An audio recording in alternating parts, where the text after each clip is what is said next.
श्री हनुमान जी से वार्तालाप में महात्मा विभीषण ने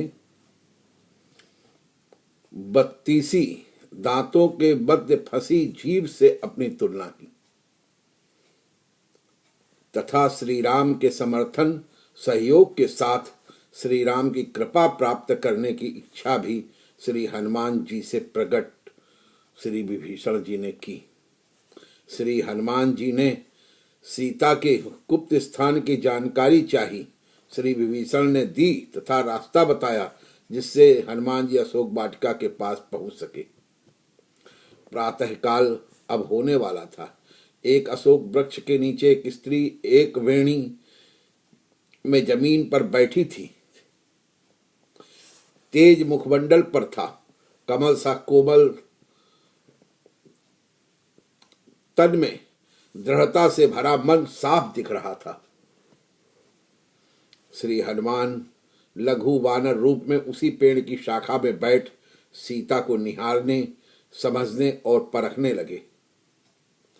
तभी तमाम नूपुरों की झंकारों से मसाल लिए, पान पात्र लिए, चबर लिए स्त्रियां सुंदरियों से घिरा राक्षस राज रावण अपनी रानी मंदोदरी सहित सीता के निकट आया।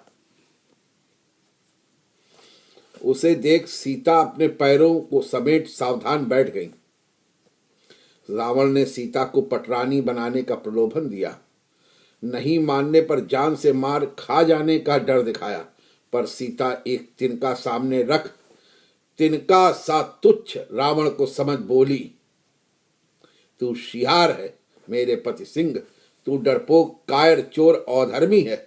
धोखे से जब पति और देवर नहीं थे, भिखारी का रूप धर मेरा हरण किया। तुझ जैसे जुगनुओं को देख कबल्ली नहीं खिलती। मेरे पति सूर्यवंशी सूर सदस्य राम थे, हैं और रहेंगे। तू यदि अपनी लंका और राक्षसों का विनाश नहीं चाहता तो श्री राम के पास मुझे सादर भेज क्षमा मांग ले, वरना कुल परिवार संपूर्ण राक्षसों सहित मारा जाएगा। सीता का दृढ़ निश्चय, आत्मविश्वास, निडरता देख साथ आई राक्षस पत्नियां स्वयं राजरानी मंदोदरी भय से कांप उठी। रावण ने तलवार उठा सीता को मारना चाहा, पर मंदोदरी ने हाथ पकड़कर रोक दिया। कहा, जो स्त्री स्वयं को न चाहती हो उससे प्रेम करना ठीक नहीं है। आप विद्वान विख्यात वीर है, स्त्री हत्या उचित नहीं है। रावण सीता को 1 मास का समय दे चला गया। पेड़ पर बैठे हनुमान ने सब देख निश्चिंत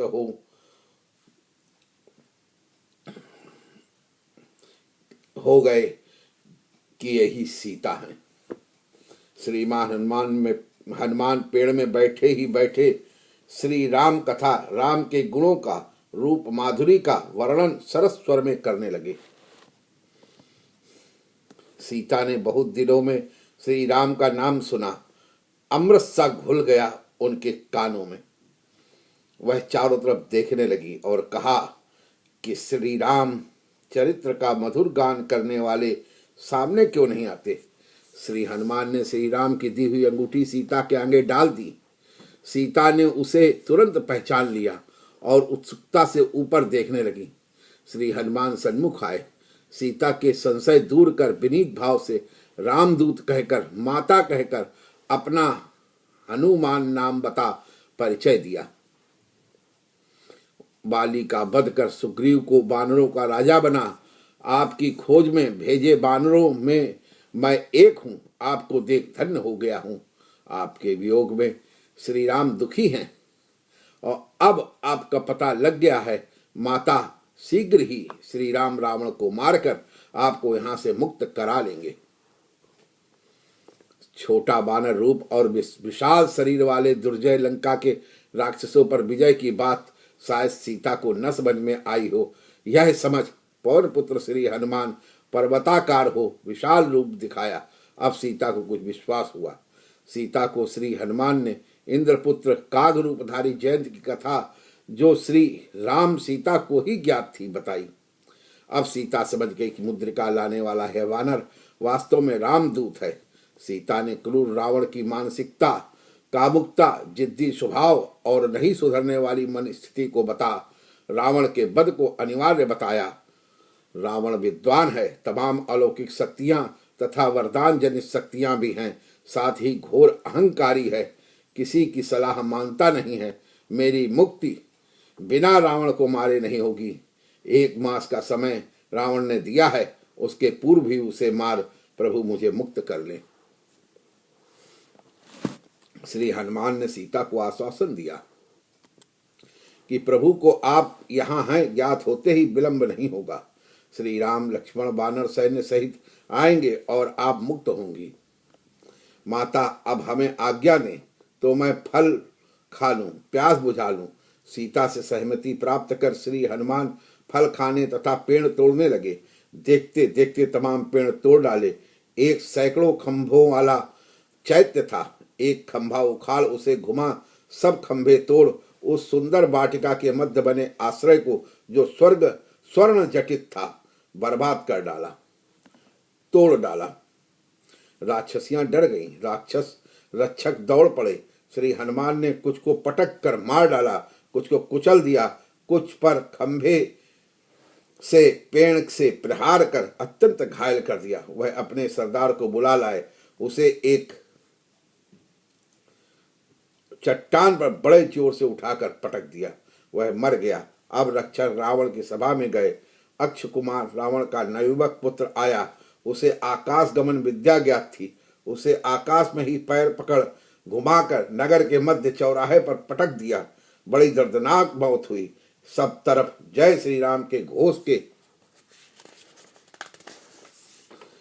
साथ भयभीत करते श्री हनुमान ने आतंकियों के गढ़ में श्री राम के नाम का डंका बजा दिया। भय देने वालों को भयभीत कर दिया, आतंकित कर दिया। श्री हनुमान रावण के कुकृत्य सीता हरण को, जो अभी कुछ कम सार्वजनिक था, पूरी तरह एक ज्वलंत प्रस्थ बनाना चाहते थे। रावण के अति प्रिय अशोक वाटिका का तथा वहां अति अद्भुत चैत्य मंडप स्वर्ण मंडित था, उसे सरोवरों, झरनों, पेड़ों सहित बर्बाद कर रावण के प्रतिष्ठा को गहरा आघात पहुंचाया था। राम नाम का डंका बजा। रावण के अति शक्तिशाली नवयुवक पुत्र को चौराहे के बीच पटक कर मार कर रावण की अजेयता पर गहरा प्रश्न चिन्ह उसी के देश लंका में राक्षसों के बीच लगा दिया था। श्री हनुमान इसी बहाने लंका की राजसभा में भी प्रस्तुत हो राम का पक्ष रखना चाहते थे। रावण को सुधरने का मौका देना चाहते थे। लंकावासी राक्षसों के मध्य राम की शक्ति का, राम की धार्मिकता का, रावण की अनीति को जन जन में के समक्ष प्रस्तुत करना चाहते थे। ऋषियों का प्रबंधन सुधारवादी था।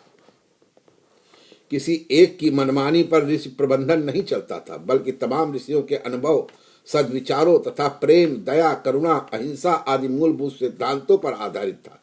किसी राष्ट्र, व्यक्ति, सभ्यता को नष्ट नहीं करना चाहते थे, उसे सुधारने की पूरी चेष्टा की जाती थी। सुधरने का मौका दिया जाता था। ऋषि प्रबंधन इंतजार करता था, क्षमा करता था। विनाश, युद्ध, हिंसा अंतिम मजबूरी में उठाया गया कदम रहता था। वही श्रीमान हनुमान की सोच थी, जो श्री राम से सहमति, अनुमोदित, निर्देशित मूल भावना थी। अपनी लंका में अपने खराब कामों को प्रचारित होता देख रावण बौखला गया। हनुमान की वीरता, पुत्र की दर्दनाक सार्वजनिक मृत्यु से दहल गया। अपने पराक्रमी पुत्र मेघनाद को वानर को पकड़ लाने का आदेश दिया। श्री हनुमान ने युद्ध किया। मेघनाद महान पराक्रमी, वरदानी शक्तियों का स्वामी, महामायावी था, पर वह वीर हनुमान को बस में नहीं कर सका और सर्वोच्च अस्त्र ब्रह्मास्त्र द्वारा बांधने के लिए ब्रह्मास्त्र का प्रयोग कर दिया। श्री हनुमान को वरदान प्राप्त था। ब्रह्मास्त्र भी कुछ समय तक ही प्रभावी था। फिर भी रावण की राजसभा में रावण को समझाने के लिए बंधन स्वीकार कर मेघनाद के साथ चले। जनता में भय खत्म करने के लिए रावण पुत्र मेघनाथ मुख्य मार्ग से श्री हनुमान को बांध ले चला। श्री हनुमान भी रावण की सुरक्षा व्यवस्था को समझना तथा नष्ट करने की योजना के लिए चारों तरफ देखते समझते मस्त सांड की तरह बंधे चल रहे थे। चारों तरफ राक्षस सैनिक चल रहे थे। राक्षसों की भीड़ हनुमान पर पत्थर से लाठी से प्रहार कर रही थी, नारे लगा रही थी, अपशब्द कह रहे थे और लाते मारकर खुश हो रहे थे। श्री हनुमान अपने लक्ष्य पर केंद्रित चारों तरफ ध्यान से देखते मस्त निर्भय चल रहे थे।